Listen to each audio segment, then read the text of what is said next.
Hi guys. This is the long form video that I promised, and I normally I would want to be like made up for this and stuff, but I just don't have the energy. I'm also recording this on my phone, and I don't have a video editor that works very well right now. And I need to take time to learn how to use one. So, unfortunately, this is the best I can do right now, and I'm really sorry. And yes, I am recording on the floor of our bathroom. Um, so anyway, hi guys, my name is Duo Groff. If you are coming here from my TikTok, which I hope that at least some people end up being able to see this, but if you're here from my TikTok, you're probably here from my Transgender 101 that I just tried to, start making into a series over there.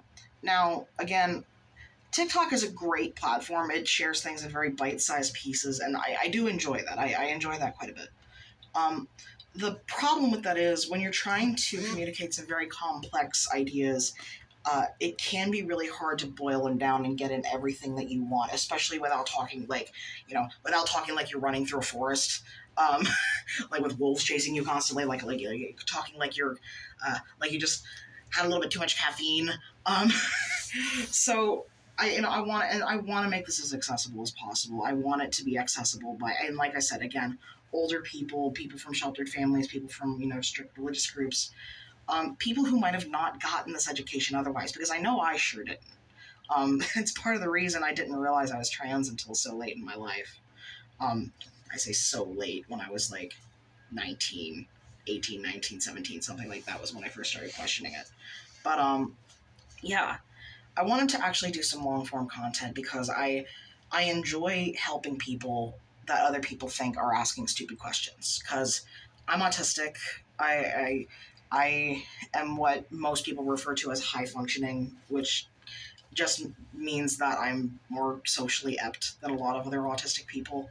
But I like answering questions because I know what it's like to have those questions. I know what it's like to have questions that other people think are silly or stupid, or, some people think you're trying to be insulting.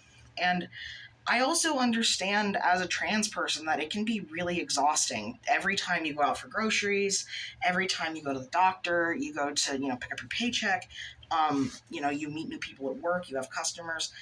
You're constantly being asked about, what is this whole transgender thing? And it can be really tiring, genuinely. It can be very, very tiring. So I can understand both sides of it. And thankfully, I just happen to have a special interest in teaching people things because it makes me feel useful. And I know that there's not a lot of things that I know a lot about. But what I do know about, I know a lot about the one thing. So, and like I said, I'm sorry if this video is kind of poorly made. I'm making it on my cell phone, my crappy cell phone. It's propped up on my makeup box, and I'm sitting on the floor in my bathroom because the toilet was getting uncomfortable. Anyway, I'm going to try to talk about a few different things that I've actually had people like either ask me or imply in real life. Imply. Semantics. Say in real life and didn't realize that it was incorrect. And like not in any hateful way, just in a way that like genuinely they had never heard about transgender people because it was hush hush in their day, or they came from a community where it wasn't allowed to be talked about. Whatever the situation may be. So some of the things that I'm going to be talking about, I want to preface that I'm going to be using some outdated terms like born male and born female. I understand why these are problematic terms, and why we're supposed to use like AMAB for born male and AFAB for born female, and I'm entirely behind that. I want to try to keep things as simple as possible for people who don't understand those terms, and I will try to explain some of them towards the end. But for now, I want to use the terms that people are the most familiar with so that they can better understand us, with the caveat that some of the words I'm going to be using are considered offensive now because of implications that they have come with in the past. So understand that some of these words are outdated, and I may even miss some things that I didn't know were outdated. So always double check, but I'm going to do my best to just make this information as clear and accessible as possible. Now, moving on from that. Now I already covered this on my in Tik Toks, so I'm gonna try to not go into it super overboard again. But the definition of transgender man versus transgender woman. A trans man is me. I am a trans man. Um, I'm more I float around I'm somewhere a little bit off the spectrum, but for simplicity's sake, I am trans masculine.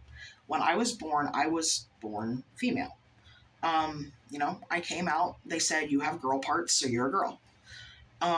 And, as I grew up, I realized that didn't really seem to suit me. And thankfully, when I was young, I didn't really have gender roles imposed on me, but when I was an adult and I went into college, that's when I started, doing gendered activities and stuff and realizing that whenever I was surrounded by just exclusively girls, it didn't feel right. It felt odd. I felt alien in the situations. So, and then I started actually looking into transgenderism after I started writing male characters in creative writing class. Oddly enough, the empathy kicked in a little bit, and I was like, this feels right. So, I'm 27 now, and I'm in the transition process.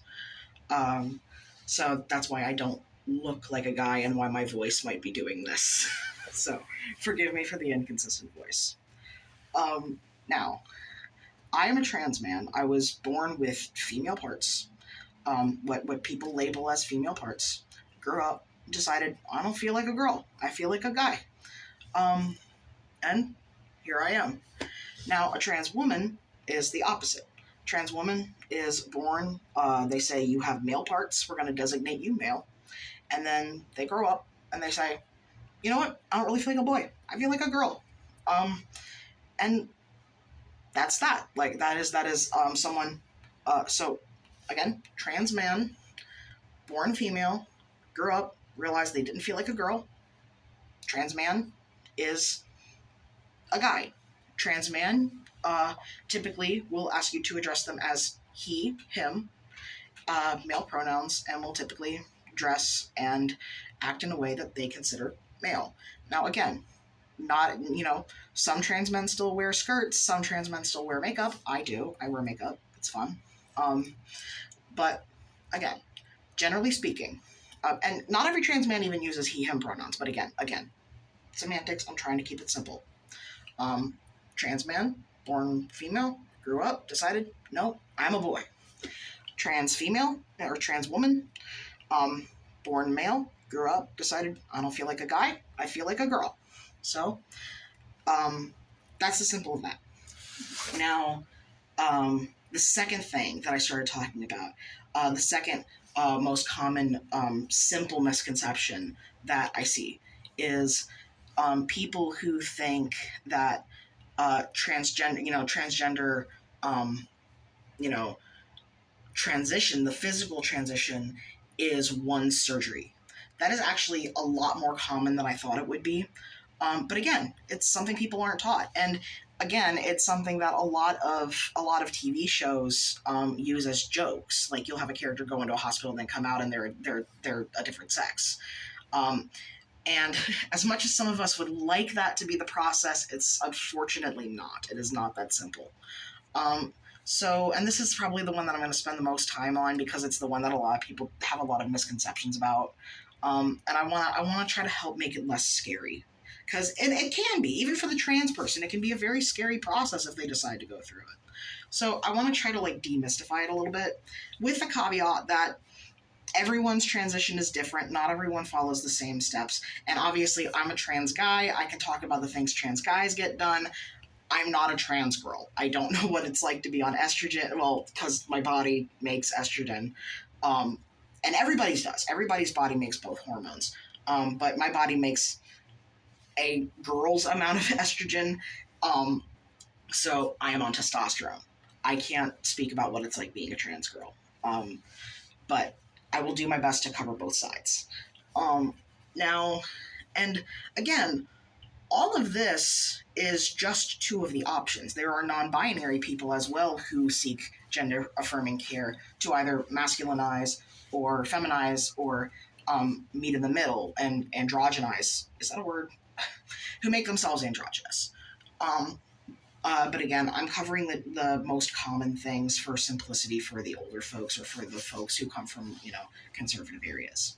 Now, the idea that transgender surgeries are one thing is very, very false. Now, um, the most commonly what will happen is the first thing you will do before any doctors will even think of prescribing you anything physical, the first thing that you will have to do is visit a therapist and a psychologist. Now, typically, the first step is going through therapy, and in fact, through a year of it.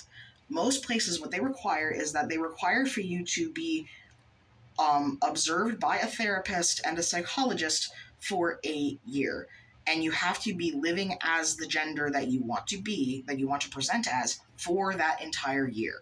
Now, some places will be a little bit lenient with this because they realize that a lot of trans people have already been doing this, right? They're like, when they come to ask for the treatment, they've already been living as the gender that they want to be. They've already been dressing with the clothes and using a different name and different pronouns. So some places will work with you with this. My therapist did, thankfully, but a lot of places don't. A lot of places will want you to, they will want to be actively observing you for that year. And then after that year, they might give you the next step.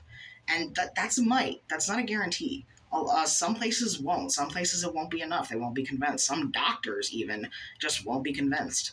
But after that year, most of the time, if everything goes accordingly, they'll start taking you to the next step, which for most people, and again, everyone's transition is different, but for most people is HRT, or hormone replacement therapy. What this does is this is the part where someone will take estrogen or testosterone to either feminize or masculinize what features that can affect mostly your tertiary and somewhat your secondary sexual characteristics. Tertiary characteristics being facial hair, voice, things like that. Secondary will be things like the size of your typically what is considered your sexual organs, which is your downstairs apartment and in some cases your breasts. Mine have not shrank, unfortunately. I still need top surgery for that. And again, not every trans person gets physical changes. Every trans person is different. Some trans people just don't want to have surgeries or don't want to have hormone therapy or don't want any physical transition. Some trans people are just happy with themselves. Not every trans person has physical dysphoria, and that's fine. There's nothing wrong with that. It doesn't make you any less valid of a trans person. And some people can't afford it. It's extremely expensive treatment. And some people don't have access to it. We see how the laws are being passed in some areas. Some people just straight up don't have access to it. And then sometimes there's health barriers. Sometimes people can't get certain procedures because physically it's dangerous for them. I've heard of one trans guy who couldn't get top surgery because he's allergic to most antibiotics and surgery is just dangerous for him. So yeah, regardless of the reason, not every trans person wants every surgery, and that's okay. There's nothing wrong with that. Everybody's expression and experience of their gender is different. But if you go through the therapy and you decide you want to, you'll get on HRT. And HRT will, for me, it has made me grow facial hair. It probably has helped me put on muscle, but I've been very sick over the past years because of COVID. So I haven't been able to work out, unfortunately. It will up your metabolism. It will increase your sex drive in a lot of cases. Not everyone, but it is a thing for a lot of us. One thing that it can do, strangely enough, is that it can make your body overproduce blood, which isn't a horrible thing. It isn't a horrible thing that it probably sounds like initially. But it's a cool little side fact that sometimes as a trans guy, you can end up producing a little too much blood. And the treatment for that, as crazy as it sounds, is bloodletting. Or donating blood. So trans men actually can, in some circumstances, become better at donating blood because they just produce more blood. Sometimes it can be necessary for them even. So just a cool little side fact. Sometimes as a trans man, if sometimes your body will make a little too much blood, and if you can donate blood, then you go donate it. And I just think that's kind of cool. So, and again, as a trans woman, it'll change your sex drive. It won't necessarily make it decrease, but it will make you like your sensations different. Um, uh, it can sometimes make you lose some of your hair. It can make fat start depositing on your chest instead of entirely on your stomach. Um, and it can make your voice go higher. So again, I'm not a trans woman, so I can't say everything that estrogen does to you. But that's the basics of it, right? Now, after you've been on HRT for a while, if you wanted HRT, then this is usually another gap of at least a year.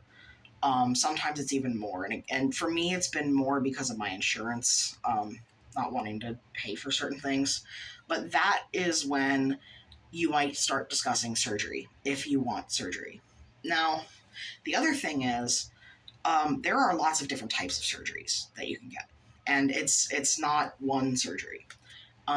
So for me as a trans guy, well, actually for both, whether you're trans guy, trans woman, non-binary, the two big categories of surgery are top surgery and bottom surgery. Top surgery refers to the chest area. It refers to the fatty deposits or lack thereof around your pectoral region. Um, Bottom surgery is referring to the genitalia area, and also internal structures as well. So now, top surgery, um, generally a little bit more straightforward. With someone like me, a trans guy, it will involve removing some of that fatty tissue and then putting the skin back down. Sometimes removing the skin if there's too much skin to just put it back. Um, and then you'll be left with one of various different types of scars that you can have, because there's different breast removal surgeries you can have done depending on the size of your chest. And you may end up with a pinhole scar. You may end up with the long scars across your chest that are probably the most well known. Um, so, and the other thing is, after that, if you decide it and your doctor approves it and your insurance will pay for it or you have the money for it, you can also get chest resculpting, where you will have implants then put in to look like bigger pectoral muscles, or distribute your muscles more like you would see on a typical masculine body. Again, not everybody will do that. Not everybody gets to do that. And also, some people don't need it. Some people already have that muscle tissue built up underneath. Um, and it depends entirely on what the person wants and what the person has access to. But that's for trans men. There's the tissue removal, and then if you want, and if you can get the money, possible reshaping. And those are two different surgeries.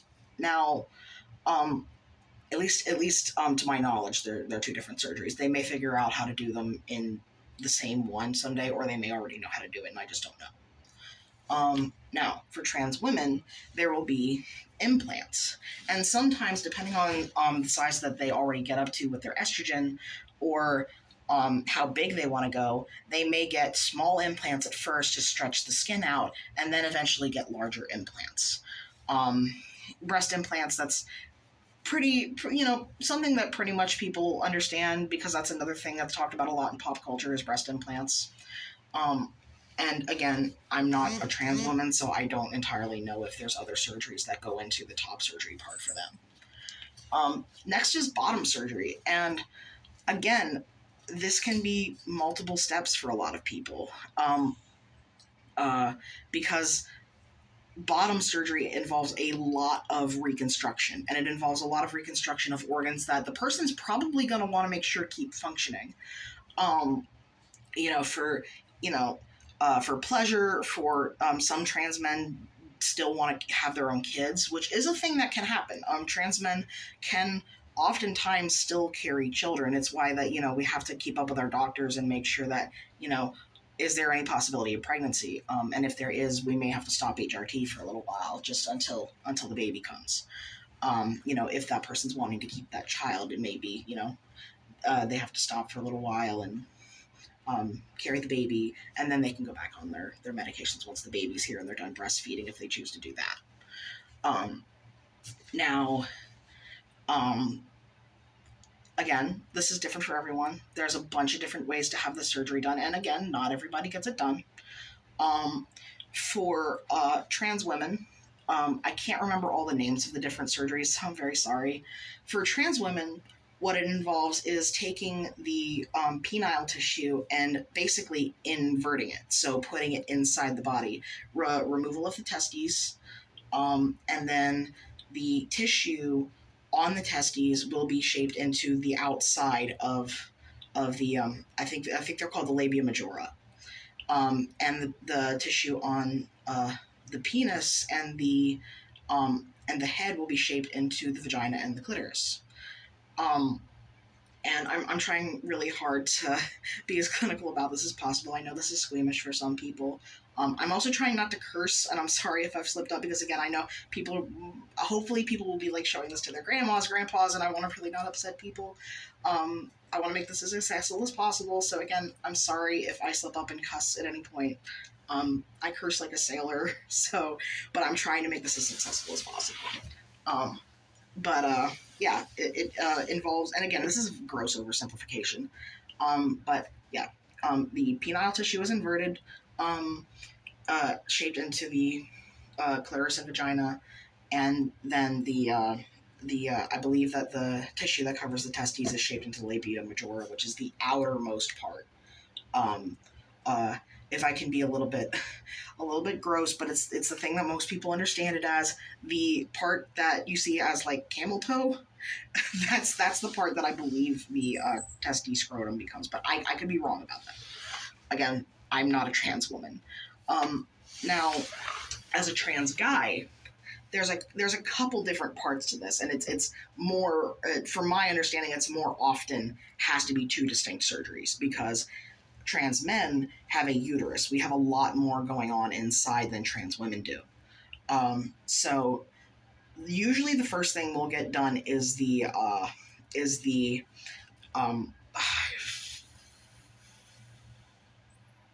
I completely lost the word for it. I completely lost the word for it. We'll have our uteruses taken out. I'm going to think of it as soon as I finish this video. I'm so sorry. But we'll have the uteruses and the ovaries taken out if that's what we want. For me personally, I want that because I don't want kids. I don't want a risk of having kids. And also, even though my period has stopped while on testosterone, I don't want to risk it coming back. So that's the first thing I'm going to try to get. And then later on, you can go into more bottom surgery if you want. Now, for me personally, I don't really want any other bottom surgery other than the hysterectomy. That's what it's called. Thank you. I knew I was going to come up with it. I don't really want anything else other than the hysterectomy because I don't really have a lot of dysphoria around my lower part. No one's really going to see it unless there's someone that I want to be with, and I just don't really feel that dysphoric about it. It doesn't really make me upset. And I've decided that because I have so little dysphoria about it, and because the risks with bottom surgery are fairly high, and I don't want to risk like the parts that I enjoy not working anymore. I just decided that the risk is not worth the reward for me. And that's okay. And I'm perfectly fine with that. For some people it is, though. For some people it is worth it because they have that much dysphoria. And again, perfectly valid. Now, for me personally, the only thing I might get is a simple release. And what that is a simple cutting of the labia to basically give you a very small a very small penis, because the tissues that form the clitoris and vagina, really bow, are the same ones that form the penis, because the people, when you're in the womb, everyone has the same tissue. Bow! I'm trying to do an educational video. Uh, this is my ex's cat. She's decided she wants to be part of Trans 101. Anyway, so yeah, the tissues that make up your private parts are the same when you're in utero. And depending on what, I believe it's what hormones you get exposed to, but I'm not 100% certain on that. But um, depending on what you're exposed to, it'll become either the penis and testes or the ovum and vagina. Now, this is also where intersex people happen because sometimes someone gets a little bit of both, sometimes they get a lot of both, and sometimes they get almost neither, or they get they get one but their body is insensitive to it, so they end up developing the opposite genitalia. And this is how a lot of intersex conditions happen. And again, intersex people with ambiguous genitalia, possible different chromosome makeups, still perfectly valid. Some may want to change, some don't. Both is perfectly fine. But some other surgeries um, that trans men, I'm so sorry, I got so derailed by the cat. Some other things that trans men can get done will be things like vaginectomies. If you don't want to have a vagina, you can just have that taken out. If you want a penis built for you, if you want that appendage built, what they will do is instead they will take the vagina and turn it inside out, the opposite of what they're doing with trans women, and they will turn it into a penis. Um, and now, obviously, depending on the surgeon you get, the type of surgery you get, it's going to look different. It's going to perform differently. For me personally, like I said, I don't really want a lot done, and if I get anything done, I want it to be something that's not going to move the tissues around. Just a symbol release is basically just very, very minor cutting of the labia to release the clitoris, so that you can kind of it's a little bit freer instead of being kept down against the vagina. Um, I don't really want a lot of my tissues moved around just for risking of losing sensation or whatever. But again, some people want it, and there's been a lot of people who have had success with it. But yeah, there's a lot of different bottom surgeries you can get. You can get basically partial bottom surgery, or you can get and obviously that's an oversimplification again. Um, but there's a lot of different surgeries you can get, and some people want them, some people don't. Some people want some of them, but not others, like me. Um, and it all depends on the person's individual experience. And then there's other supplemental surgeries like face sculpting. You can get face feminization or masculinization. Something that I would personally really like to do one day, I want an Adam's apple implant, and that is something they can do. Something that part of how they will sometimes do that is they will take a piece of a rib and put it here for where your Adam's apple would be. Um, I don't know if they ever do silicone implants. And like I said, double verify everything I'm saying, because they could have changed it from when I researched it. Always double check everything I say, because it's worth it having other resources just in case I get something wrong. Because again, I'm just one trans person with one trans person's experience and a little bit of extra reading on the internet. So always double check your sources. Always, even me, I can be wrong, but just double check, see what else is out there. Now, getting back on topic. Um, uh, Transitioning is a long process, and it's different for everybody. Um, and when we're talking about like the extra surgeries you can get afterwards, or even not necessarily surgeries, but like other more minor treatments, electrolysis is very common with trans people, especially trans feminine people and non-binary people. Trans women will often get their facial hair lasered off because it helps, because it's really hard to completely get rid of stubble, right? And to tell you the truth, I still shave most of my body. I do want like a goatee, but I still shave most of my body anyway, because body hair is one of my like autism. Like it feels itchy. I don't like the way it feels. Really doesn't have much to do with looks. I just don't like the way it feels. So I would like to get most of my body lasered at some point if I ever have the money for it. But right now it's not on the table. And that's fine. That's fine. I can shave for now. But yeah, a lot of trans women will get electrolysis on their face, sometimes on their genitals or on other areas on their body. Um, and God, what are some other things you can get done? For some people, they will need. Some people will decide to get hair transplants or hair treatments. For trans men, it can be when they start on testosterone, they realize they have a family history of male pattern baldness. They start losing their hair, and that bothers even cisgendered men. So sometimes trans men will get hair implants.